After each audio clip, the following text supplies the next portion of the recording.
Hello 5th class students, I'm starting your English class today 4 August 2020 and as you know we are studying about the chapter Let's Learn Pranayam and today I will teach you the steps of प्राणायाम। मैं प्राणायाम के जो steps इसमें दिए हुए हैं वो आपको वापस एक बार बता रही हूँ। Step number 1, sit calmly on mat and close your eyes.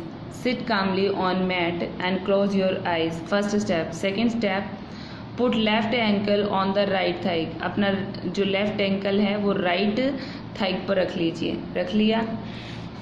Now the third step is, now put right ankle on the left thigh. अब जो आपका राइट एंकल है उसको उठाओ और लेफ्ट थाइक पे रखो। दिस पोस्चर इज कॉल्ड पद्मासन। इस पोस्चर को पद्मासन कहा जाता है। ठीक है। In the beginning you may find it slightly difficult. जब हम शुरुआत में इस तरह से करते हैं ये पद्मासन तो थोड़ा मुश्किल होता है ये वाला पोज लेना। Don't worry with a little practice, लेकिन चिंता मत करो, थोड़ी सी प्रैक्टिस से ही आप इसे आसानी से सीख जाते हैं। Step number 4, press your right nostril. आपके जो नोज़ के जो छेद होते हैं इनको क्या कहा जाता है? नोस्ट्रिल कहा जाता है। तो अपने राइट वाला जो नोस्ट्रिल है उसको क्या करना है? आपको अपने थंब से प्रेस करना है। ठीक है। And breathe in slowly with left अब एक नोस्ट्रिल को, आपने दो नोस्ट्रिल है ना, आपके नाक में 2 छेद होते हैं ना, तो राइट वाले को बंद कर लीजिए और लेफ्ट वाले में से क्या करना है? आपको सांस को अंदर खींचना है। खींच लिया अंदर। ठीक है। लेफ्ट नोस्ट्रिल से हमने सांस अंदर ले लिया। Do this till your lungs are full. और ये सांस तब तक खींचो कि जब तक कि आपके लंग्स, आपके फेफड़े फुल ना हो जाएं हवा से। यानी कि जितना तक आप खींच सकते हो, उसके बाद में जब आपको लगे कि अब नहीं खींच सकते हैं तब आप उसको मत खींचो। ठीक है। This process of breathing is in called पूरक। ये जो प्रोसेस है इसे पूरक कहा जाता है।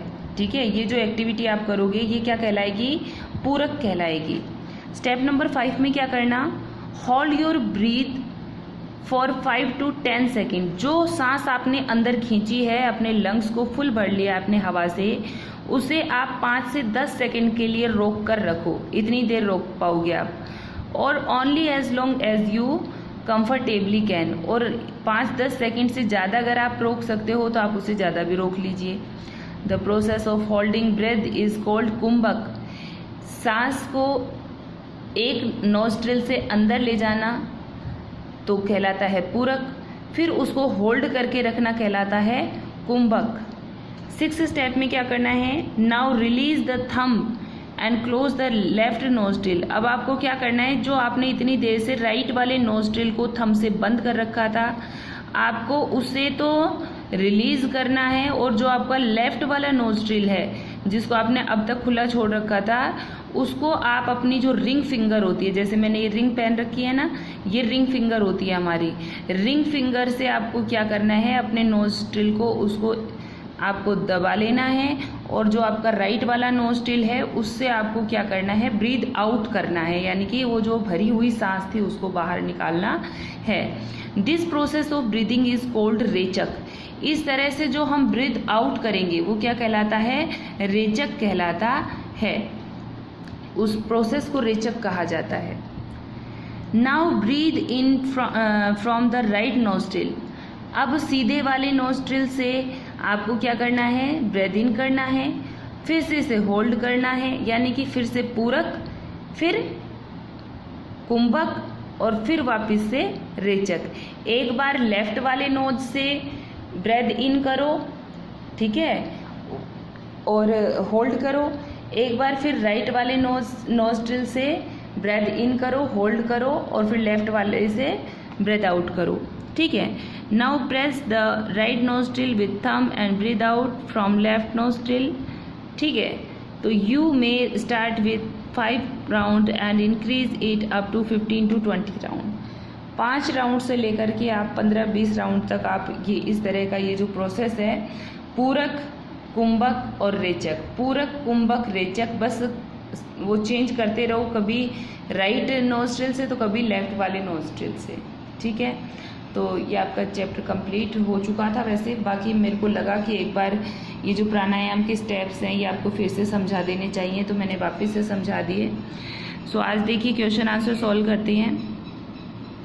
चूज द करेक्ट ऑप्शन है pranayama should be done. Pranayama किया जाना चाहिए during meal, before meal, after meal, any time. तो कब करना चाहिए? बिफोर मील, खाना खाने से पहले। While practising pranayama we should sit in.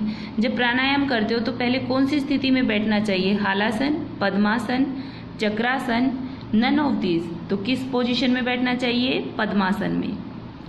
The process of breathing out in pranayama is called. Pranayama के अंदर जब जिस स्टेप में आप ब्रेथ आउट करते हो उसे क्या कहा जाता है? रेचक। क्या कहा जाता है? Rechak. How many maximum rounds pranayama can we do. कितने राउंड कर सकते हो आप? ज़्यादा से ज़्यादा 15-20 राउंड कर सकते हो। अब ये यहाँ पर एक्टिविटी दी गई है, इसमें प्राणायाम की पोजीशंस दी गई हैं, आपको इनको सही उसमें करना है, क्रम में डालना है। तो 3rd, 4th, फिर ये 6 नंबर है, 7, 8, 9 और 10। ठीक है, ये हमारे ये स्टेप्स हैं जो इधर ये दिए गए हैं। जैसे ये 2 स्टेप में आपको सेम ही पोजीशन रखनी है, तो 7, 8, 9, 10 स्टेप के अंदर ये आपको एक ही पोजीशन रखनी है, तो क्या हो जाएगा? 9, 10। समझ गए? अब ये यहाँ पर कुछ पोजीशंस दी गई हैं, इनको इन प्रोसेस से मैच करना है कि भाई इनमें से कुंभक कौन सी है, रेचक कौन सी है और पूरक कौन सी है। अब तो आप आराम से बता सकते हो। पूरक में क्या किया जाता है? एक नोस्ट्रिल को थंब से प्रेस किया जाता है और दूसरे से ब्रेथ इन की जाती है। रेचक में क्या किया जाता है कि जो ब्रेथ है उसको बाहर निकाला जाता है, रिलीज कर दिया जाता है अपनी रिंग फिंगर से दबा करके। और पूरक में, पूरक हो चुका। कुंभक के अंदर क्या किया जाता है? जो ब्रीथ है उसको होल्ड किया जाता है। ठीक है, ब्रीथ को होल्ड करने के लिए हम लोग ये यहाँ पे जैसे इसने दोनों साइड से ये जो बंद कर रखा है, दोनों साइड से नोज को बंद कर लिया जाता है। ठीक है ना, ब्रेथ इन करने के बाद में दोनों साइड से होल्ड कर लिया जाता है, तो वो कुंभक होता है। ठीक है, तो आज के लिए इतना ही। इस चैप्टर को बेटा अच्छे से रीड करो, क्योंकि ये बहुत ही इम्पोर्टेंट चैप्टर है और ये लाइफ से जुड़ा हुआ चैप्टर है। ऐसा नहीं है कि जब आप 5th क्लास पास कर चुके होगे तो ये आपके लिए कोई इम्पोर्टेंस नहीं रखेगा। नहीं, आपके लिए हमेशा आपकी लाइफ लॉन्ग बहुत इम्पोर्टेंट रहने वाला है। और मैं विश करूँगी कि आप सभी लोग घर पर ही रहते हो, तो सुबह उठने के बाद आप लोग ये जो है प्राणायाम किया करो। ये बहुत ही यूज़फुल होता है हमारे लिए। प्राणायाम किया करो। और ये यहाँ पर कुछ क्वेश्चंस दिए गए हैं, इनको आप खुद ही सॉल्व कर सकते हो वैसे तो। What is the first step of pranayama? What is the 3rd step of pranayama? In which step of pranayama is पूरक डन?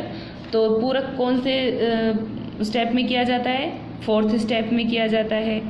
ठीक है, 1st और 3rd स्टेप के बारे में 3rd वाला ये है, 3rd वाला स्टेप ये है, तो लिख देना ये 3rd स्टेप है। 1st वाला स्टेप कहाँ है? ये 1st स्टेप है, ये लिख देना। ठीक है, इधर क्या पूछा गया है? वेयर डिड दे गो? दोनों कहाँ गए थे? दोनों बच्चे कहाँ गए थे? तो ये रहा इसका answer. They went to a park for morning walk. Second question है व्हाट इज प्राणायाम? तो pranayama is control and extension of the breath. ठीक है, नेक्स्ट है how should pranayama be done? Pranayama किस तरह से किया जाना चाहिए? तो pranayama should be done on the empty stomach, probably in the morning. You can do it in the evening but there should be a gap of 4 hours after the last meal. ठीक है, तो इस तरह से आपको ये क्वेश्चन आंसर सॉल्व कर लेने हैं।